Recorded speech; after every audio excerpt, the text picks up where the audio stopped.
இன்றைக்கு திருவருகை காலம் 4ஆம் ஞாயிறு, டிசம்பர் மாதம் 22ஆம் தேதி ஞாயிற்றுக்கிழமை. இன்று தேவன் நமக்கு தரும் ஜீவநீர் ஊற்றான இறைவார்த்தைகள் திருப்பாடல் 80, இறைவார்த்தைகள் 1, 2, 14, 15, 17, 18 முடிய. நாம் அனைவரும் பாட வேண்டிய பதிலுரை பாடல். கடவுளே எம்மை மீட்குமாறு உமது முக ஒளியை காட்டியருளும். கடவுளே எம்மை மீட்குமாறு உமது முக ஒளியை காட்டியருளும்.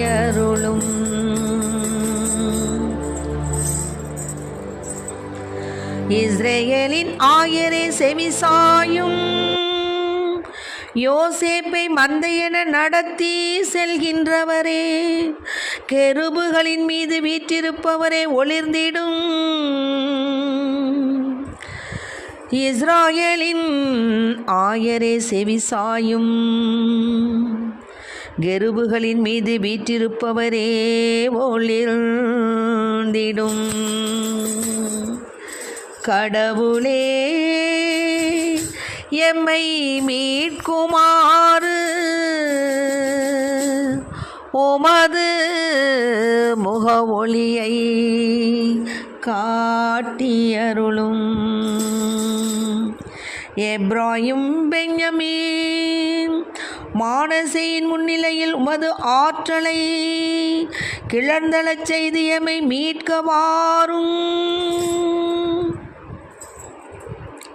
எப்ராயிம் பென்யமீன் மானசேயின் முன்னிலையில் உமது ஆற்றலை கிளர்ந்தெழச் செய்து எம்மை மீட்க வாரும். படைகளின் கடவுளே மீண்டும் வாரும். விண்ணுலகினின்று கண்ணோக்கி பாரும். இந்த திராட்சை கொடி மீது பரிவு காட்டும். கடவுளே எம்மை மீட்குமாறு உமது முக ஒளியை காட்டியருளும். படைகளின் கடவுளை மீண்டும் வாரும். விண்ணுலகினின்று கண்ணோக்கி பாரும். இந்த திராட்சை கொடி மீது பரிவு காட்டும். உமது வழக்கை நட்டு வைத்த கிளையை, உமக்கென நீர் வளர்த்த மகவை காத்தருளும். கடவுளே எம்மை மீட்குமாறு உமது முக ஒளியை காட்டியருளும்.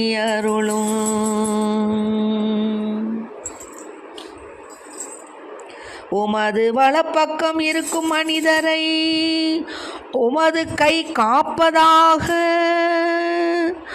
உமக்கென்றே நீர் உறுதி பெற செய்த மானிட மைந்தரை காப்பதாக. இனி நாங்கள் உம்மை விட்டு அகலமாட்டோம். இனி நாங்கள் உம்மை விட்டு அகலமாட்டோம். எமக்கு வாழ்வு அளித்தருளும். நாங்கள் உமது பெயரை தொழுவோம். கடவுளே எம்மை மீட்குமாறு உமது முக ஒளியை காட்டியருளும். கடவுளே எம்மை மீட்குமாறு உமது முக ஒளியை காட்டியருளும்.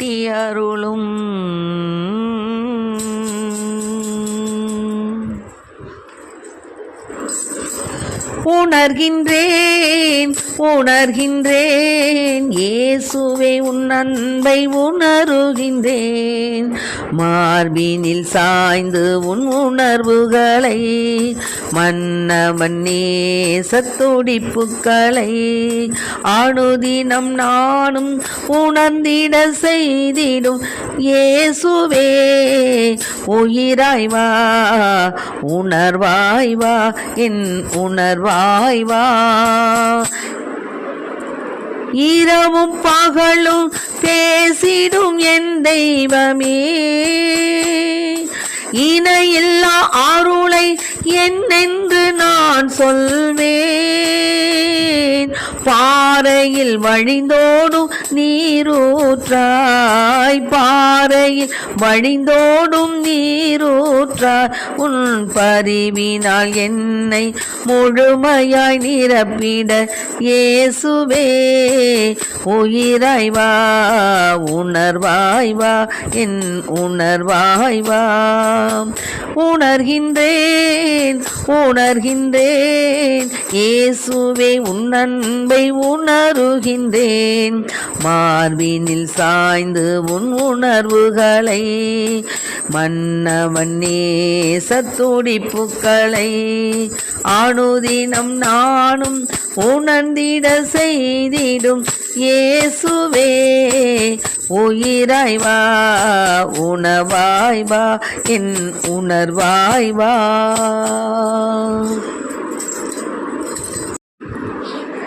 இன்றைக்கு நம் தேவன் தரும் ஜீவநீரூற்றான இறை வார்த்தைகளை கேட்டோம். திருப்பாடல் 80 கடவுளே எம்மை மீட்குமாறு உமது முக ஒளியை காட்டியறணும். ஆண்டவருடைய முக ஒளி நம் மீது படலைன்னு சொன்னால் நாம் இருள் அடைந்தவங்களாகத்தான் இருப்போம். நம்மளுக்கு எந்த ஒரு காரியமும் தொடங்காது. அது எதுவுமே நமக்கு அது ஒரு சக்ஸஸாக இருக்காது. ஏன்னா ஆண்டவருடைய முக ஒளி அவருடைய அந்த ஒளி பிரசன்னம் நம் மீது இறங்கினால்தான் நாம் ஆசீர் பெற்றவர்களாக இருப்போம். இது நிச்சயம் கண்கூடாக காணக்கூடிய ஒரு வார்த்தை. ஆண்டவருடைய எங்களை மீட்குமாறு உமது முக ஒளியை காட்டியறணும்ப்பா. இஸ்ராயலின் ஆயரே செவிசாயும் யோசேப்பை மந்தையென நடத்தி செல்கின்றவரே கெருபுகளின் மீது வீற்றிருப்பவரே ஒளிர்ந்திடும். ஆமேன். ஆக ஆண்டவர் நாட்டின் நம்முடைய புது வாழ்வுக்காக மன்றாடக்கூடிய பாடலாக இது கருதப்படுது. அதே போல தான் நம்மளுடைய புது வாழ்வு எல்லாத்துலேயும் ஆன்மபுரமான காரியங்கள் உலகப்புறமான காரியங்கள் எல்லாவற்றிலும் நமக்கு புது வாழ்வு வேண்டுமா? அதற்காக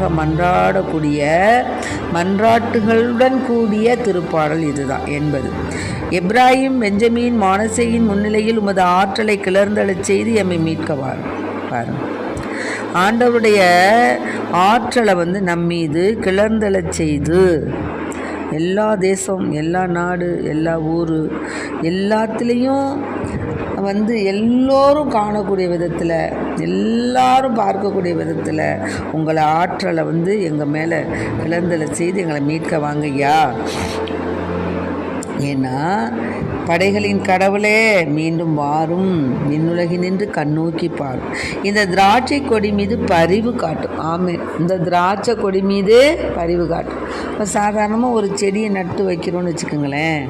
அதை நட்டு வச்சிட்டோம்னா அது எப்படா முளைக்கும்னு பார்க்குறோம். அதுக்கு என்ன வேணும், அதுக்கு என்ன எரு போடணுமா, அதுக்கு என்ன செய்யணும், அதுக்கு தண்ணி போதுமா. ஒரு செடி வளரணும்னா சூரிய ஒளி, காற்று, தண்ணீர் 3 அவசியம். அந்த 3 அதுக்கு கிடைக்குதா அப்படின்னு எல்லாம் பார்ப்போம். அது மாதிரி தான் நீர் நட்டு வைத்த அந்த திராட்சை கொடி மீது பரிவு காட்டுங்கய்யா. நீர் உமது வழக்கை நட்டு வைத்த கிளையை உமக்கென நீர் வளர்த்த மகவை காத்தரலும். நீங்கள் தான் எங்களை நட்டு வச்சிங்க, நீங்கள் தான் எங்களை முளைக்க செய்தீங்க. அப்படி இருக்கிறச்ச நீங்கள் தான் எங்களை வந்து பாதுகாக்கணும், நீங்கள் தான் எங்களுக்கு உங்களுடைய அந்த வளர்த்த மகவை நீங்கள் தான் பாதுகாத்துடணும் அப்படின்னு சொல்லப்பட்டிருக்கு. இன்னுமாக என்ன சொல்கிறாங்கன்னா, உமது வலப்பக்கம் இருக்கும் மனிதரை உமது கை காப்பதாக, உமக்கென்றே நீர் உறுதி பெற செய்த மானிட மைந்தரை காப்பதாக. இனி நாங்கள் உம்மை விட்டு அகல மாட்டோம், எமக்கு வாழ்வு அளித்தலும், நாங்கள் உமது பெயரை தொழுவோம். நாங்கள் இன்னுமே உங்களை விட்டு போக மாட்டோம் ஐயா, நீங்கள் தாயா எங்களுக்கு கதி, நீங்கள் தான் எங்களுக்கு சரணாகதி. இப்போ நம்மளுக்கு சாதாரணமாக ஒரு துன்பம் வருது, துயரம் வருது அப்படின்னு சொன்னால் மனிதர்களிடத்தில் போய் சொல்கிறத விட தேவனிடத்தில் சொல்லணும். ஓடுங்க, திவ்ய நற்கனுக்கு முன்னால் போய் உட்காருங்க, கண்ணீரோடு மன்றாடுங்க. அப்படியே சக்ஸஸ், அப்படியே தோசைகளை திருப்பி போட்ட மாதிரி திருப்பி போட்டுருவார் ஆண்டவர். என்னுடைய வாழ்க்கையில் அநேக காரியங்கள், எந்த ஒரு அவமானத்தின் மத்தியிலும் ஆண்டவர் என்னை இதுவரைக்கும் நிறுத்தலை.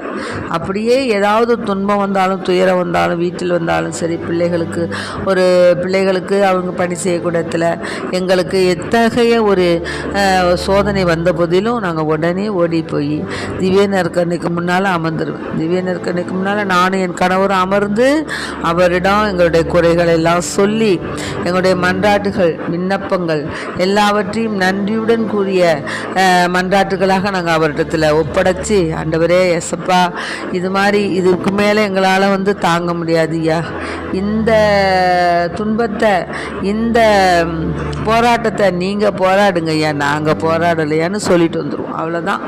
எசப்பா உடனே ஓடி போய் நமக்கு என்ன நன்மை செய்யணுமோ அதை செய்வார். ஆமேன்.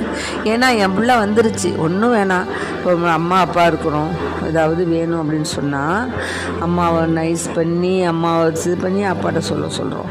அப்போ அம்மா சொல்கிறாங்க, அப்போ நம்ம பிள்ளை கேட்குதுங்க. அப்படிங்கும்போது அப்பா என்ன செய்கிறாரு, அதை கேட்டு ஆஹா நம்ம பிள்ளை யார்கிட்ட போவோம், நம்ம தானே அதுக்கு செய்யணும் அப்படின்னு சொல்லிட்டு எப்படியாவது நம்மளுக்கு அந்த மன்றாத நாம் கேட்ட அந்த பொருளை வாங்கி தருவார், நம்ம கேட்ட விண்ணப்பத்தை காதில் ஏற்றிக்குவார். அது மாதிரி தான் ஏசப்பா கிட்ட ஓடி போய் நீங்கள் சரணாகதி அடைஞ்சிங்கன்னா அவர் பார்ப்பார், ஐயோ என் பிள்ளை என்னம்மா, நான் நட்டு வைத்த செடி, நான் நட்டு வைத்த கிளை, நான் பயிர் செய்த திராட்சை கொடி, அது எனக்கு மேலே நான் இறங்காமல் இருப்பேன்னையா. இப்போ நம்மளே ஒரு செடி வைக்கணும்னா அதுக்கு நம்ம தண்ணி ஊற்றுறோம், அதுக்கு ஏற்ற காலத்தில் அதுக்கு என்னென்னமோ செய்கிறோம். அதுபோல் தேவன் நம்மளை நட்டு வைத்த செடி நம்ம, அவருடைய வலது கை அருகிலே நாம் இருக்கிறோம். அவர் ஒவ்வொரு நிமிடமும் நம்மளை பார்த்து கொண்டிருக்கிறார், ஒவ்வொரு நிமிடமும் நம்முடைய வளர்ச்சியை கண்ணோக்கி பார்த்து கொண்டிருக்கிறார்.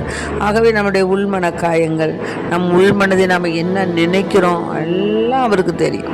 நம்ம நினச்சிக்கிட்டு இருப்போம் ஒன்றுமே தெரியாது ஏசப்பாவுக்கு, நம்ம செய்கிறதெல்லாம் செய்வோம், பண்ணுறதெல்லாம் பண்ணுவோம், அப்புறமேல கடைசி காலம் ஓடி போய் சரணாகதி அடைஞ்சிருவோம் என்று நினைக்கக்கூடிய வாலிப உள்ளங்களே, நான் உங்களுக்கு எச்சரிக்கை கொடுக்குறேன். என்னென்னா எச்சரிக்கை கிடையாது, ஒரு அன்பான ஆசீர்வாதமான ஒரு வார்த்தை சொல்கிறேன். என்ன சொல்கிறேன்னா, காலம் இதுவும் போய்விடும், இன்னும் வரும். நம்ம இன்னும் கடவுள்கிட்ட போகலாம், அதுக்கப்புறம் போகலாம், வயசான பிறகு போகலாம். இப்போ எல்லாம் நம்ம உண்டு குடித்து நம்ம சந்தோஷமாக இருக்கணும்னு நினைக்கக்கூடாது, இருக்க வேண்டியதான். ஏன்னா வாலிப நாட்களை விட்டோம்னா அதை விட்டாலும் ஒன்றுமே செய்ய முடியாது. அதனால் என்ன செய்யணும், நம்ம கடவுளுக்கு பிரமாணிக்கமுள்ள பிள்ளைகளாக வாழணும், வளரணும். அதுக்கு ஏற்றா போல் தேவனிடத்தில் நம்மை முழுவதுமாக ஒப்பு கொடுக்கணும். ஒப்பு கொடுத்து நம்முடைய துன்ப துயரங்கள் வியாதிகள் எல்லாவற்றையும் ஆண்டவர் முன்னாடி சமர்ப்பிக்கும் பொழுது ஆண்டவர் என்ன செய்வார், ஐயோ என் பிள்ளை இவ்வளவுலாம் கஷ்டப்படுதா, அதுக்கெல்லாம் ஒரு விமோச்சனம் செய்வோம் அப்படின்னு சொல்லி ஒரு விமோச்சனத்தை செய்வார். ஆகவே அன்பு பிள்ளைகளை, நம் வாழ்க்கையில் ஏற்படக்கூடிய ஒவ்வொரு கட்டங்களையும் ஆண்டவருக்கு ஒப்பு கொடுப்போம். ஏனெனில் நாம் அவர் நட்டு வைத்த கிளை, உமக்கென அவர் வளர்த்த மகவு நாம. அதனால் இந்த திராட்சை கொடி மீது பரிவு காட்டும் ஆண்டவரே, நான் உன் பிள்ளை ஆண்டவரே, உமது முக ஒளியை எனக்கு காட்டியருளும் சாமி. எங்களை முன்னைய நன்னிலைக்கு கொணர்ந்துள்ள ஐயா, நாங்கள் விடுதலை பெறுமாறு உமது முக ஒளியை காட்டியறலும். நாங்கள் எல்லாவற்றிலும் எல்லா காரியங்களிலும் நாங்கள் விடுதலை பெறுமாறு உமது முக ஒளியை காமிச்சிங்கன்னா தான் அந்த இருள் ஓடும் என்று நம்பிக்கையோடு மன்றாடுங்கள். நிச்சயமாக ஆண்டவர் அவருடைய திருமுகச் சாயலை நம் மீது பதிய வைத்து அவருடைய அந்த ஆசீர்வாதத்தை நிச்சயமாக நமக்கு தருவார். ஆமென். இயேசுவுக்கு புகழ், இயேசுவுக்கு நன்றி. இயேசுவின் இரத்தம் எங்கள் ஜெயம் அதியை வாழ்க.